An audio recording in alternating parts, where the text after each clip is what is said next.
Okay, so I'm going to show you guys how to expand your vase out. So last video I showed you guys how to get started with your coil vase. So this is coil vase part 2. So the first thing you want to do is take a wear board down there and put a medium-sized ziplock on it. It's helpful to have a banding wheel. You don't have to have one. Remember, they're in 2 parts, so hold them together or they make a loud sound. Put that on top. Take one of the trash bags from over here. Put that on top, like that, and then your pot.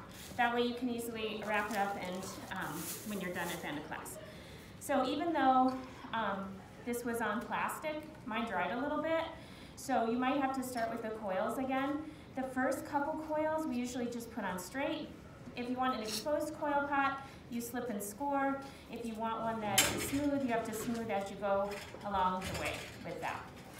So I'm going to show you how to expand out with your coil pots. So you'll also need slip and your scoring tool. If your coils dried, they might work, but you might have to recycle them and start over. Okay, remember you're making coils just for your table. So keep them wrapped as you're working so they don't dry out. So if you have a template, that's helpful because you can see how to expand your coils to come out.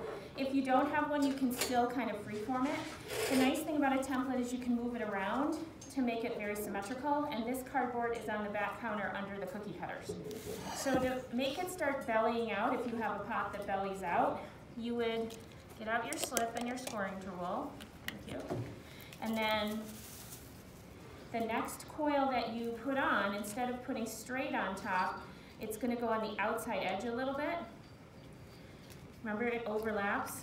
That excess clay, we're going to overlap it. Oh, you don't want it to meet in the same spot, so each time you put a coil on, remember, don't have it meet in the same spot or it creates a weak point. And then you cut it at a 45-degree angle.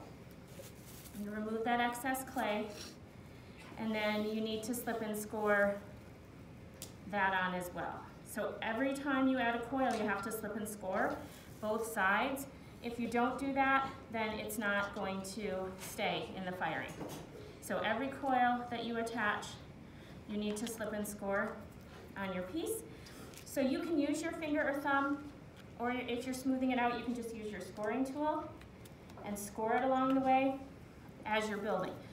The first part should be pretty leather hard.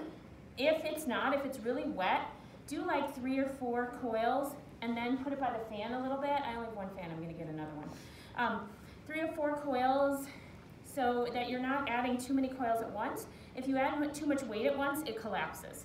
Then once the bottom part is starting to get leather hard, keep that bottom part wrapped with your plastic bag as you add more coils on.